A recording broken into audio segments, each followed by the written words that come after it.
Hello friends, welcome to my channel. So இன்றைக்கி டேஸ்டியான mutton biryani எப்படி பண்ணணும் அப்படிங்கிறத பற்றி தான் நான் வீடியோவில் சொல்ல போகிறேன். ஸோ வீடியோவை ஸ்கிப் பண்ணாமல் கடைசி வரைக்கும் பாருங்கள். இந்த ரெசிபி உங்களுக்கு பிடிச்சிருக்கு அப்படின்னா லைக் பண்ணுங்கள், உங்கள் ஃப்ரெண்ட்ஸ் அண்ட் ஃபேமிலிக்கு ஷேர் பண்ணுங்கள். என்னோடய சேனலை மறக்காமல் சப்ஸ்கிரைப் பண்ணிக்கோங்க. பிரியாணிக்கு பார்த்திங்கன்னா தேவையான இன்க்ரீடியன்ட்ஸ் எல்லாமே நான் எடுத்து வச்சுருக்கேன்.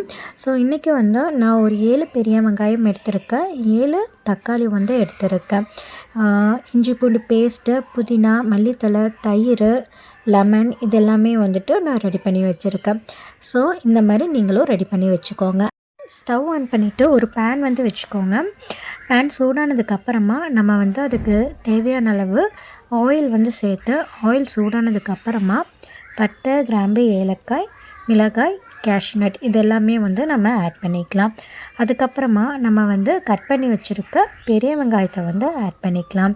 பெரிய வெங்காயம் பார்த்திங்கன்னா நல்லா வதங்கினதுக்கப்புறமா நம்ம நெக்ஸ்ட்டு கட் பண்ணி வச்சுருக்க தக்காளியை ஆட் பண்ணிக்கலாம். பெரிய வெங்காயம் ஆட் பண்ணதுக்கப்புறமா நம்ம கொஞ்சமாக சால்ட் ஆட் பண்ணிக்கலாம். ஸோ இந்த மாதிரி நீங்கள் சால்ட் ஆட் பண்ணும்போது வெங்காயம் உங்களுக்கு சீக்கிரமாகவே வதங்கி வந்துடும். ஸோ இந்த மாதிரி நல்லா பெரிய வெங்காயம் வதங்கினதுக்கப்புறமா நம்ம நெக்ஸ்ட்டு தக்காளி ஆட் பண்ணிக்கலாம். ஸோ இப்போ பாருங்கள், வெங்காயம் நல்லா வதங்கி வருது. அதுக்கப்புறம் நம்ம தக்காளி ஆட் பண்ண போகிறோம். ஸோ இந்த டைமில் நம்ம கட் பண்ணி வச்சுருக்க தக்காளியுமே ஆட் பண்ணிக்கலாம். ஆட் பண்ணி தக்காளியை நல்லா வதக்கிக்கோங்க. இந்த மாதிரி தக்காளி பார்த்திங்கன்னா அதோட ரா ஸ்மெல்ஸ் எல்லாம் போகிற வரைக்கும் நம்ம வதக்கி எடுக்கணும். நம்ம தக்காளி சீக்கிரமாக வதங்கிறதுக்கு நம்ம கொஞ்ச நேரம் மூடி போட்டு வச்சோம் அப்படின்னா நம்ம சீக்கிரமாக தக்காளி நல்லா வதங்கி வந்துடும். ஸோ இங்கே பாருங்கள், தக்காளி பாருங்கள் நல்லா வதங்கி வந்துருச்சு. அந்த ரா ஸ்மெல்ஸ் எல்லாமே போய் நமக்கு நல்ல ஒரு ஃப்ளேவர் வருது. ஸோ இதுக்கப்புறம் பார்த்திங்கன்னா நம்ம அரைச்சி வச்சுருக்க இஞ்சி பூண்டு பேஸ்ட்டு இது எல்லாமே நம்ம ஆட் பண்ணி கொடுத்துக்கலாம். இஞ்சி பூண்டு பேஸ்ட்டு, அப்புறம் சின்ன வெங்காயம் அரைச்சி எடுத்து வச்சுருக்கேன். ஸோ அதையும் நம்ம ஆட் பண்ணிடலாம். இதெல்லாம் ஆட் பண்ணும்போது நமக்கு பார்த்திங்கன்னா நல்ல ஒரு ஃப்ளேவர் கிடைக்கும். இந்த மாதிரி நம்ம எல்லாத்தையுமே ஆட் பண்ணிவிட்டு நல்லா வதக்கி எடுத்துக்கணும். அதுக்கப்புறமா நம்ம எடுத்து வச்சுருக்க புதினா, மல்லித்தழை இது எல்லாத்தையுமே நம்ம ஆட் பண்ணிடலாம். எல்லா இன்க்ரீடியன்ட்ஸுமே நல்லா வதங்கி அந்த ரா ஸ்மெல்ஸ் எல்லாமே போய் நல்ல ஒரு ஸ்மெல் வருது. இந்த டைமில் நம்ம இதுக்கு தேவையான அளவு மிளகாய் தூள் ஆட் பண்ணிக்கலாம். ஸோ நான் 2 ஸ்பூன் மிளகாய் தூள் ஆட் பண்ணியிருக்கேன். உங்களுக்கு காரம் அதிகமாக வேணும்னா உங்கள் காரத்துக்கு ஏற்ப நீங்கள் ஆட் பண்ணிக்கோங்க. ஸோ இது கூட பார்த்திங்கன்னா பட்டை, கிராம்பு, ஏலக்காய் பொடி கொஞ்சமாக ஆட் பண்ணியிருக்கேன். ஸோ நமக்கு இன்னுமே நமக்கு ஸ்மெல் பார்த்திங்கன்னா நல்ல ஒரு ஃப்ளேவர் நமக்கு கிடைக்கும். அண்டு இது எல்லாத்தையுமே நல்லா மிக்ஸ் பண்ணி எடுத்துக்கோங்க. அதுக்கப்புறமா நம்ம வேக வச்சுருக்க மட்டனை நம்ம இதில் ஆட் பண்ணிக்கலாம்.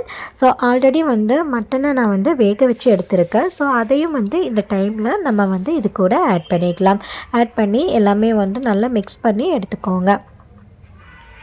இந்த டைமில் நம்ம கொஞ்சமாக இது கூட கேர்டு ஆட் பண்ணிக்கலாம். ஸோ கேர்டு பார்த்திங்கன்னா நம்ம ஆட் பண்ணும்போது நமக்கு நல்ல ஒரு டேஸ்ட் கிடைக்கும். ஸோ அதுக்காக நம்ம இந்த டைமில் கேர்டு ஆட் பண்ணுறோம்.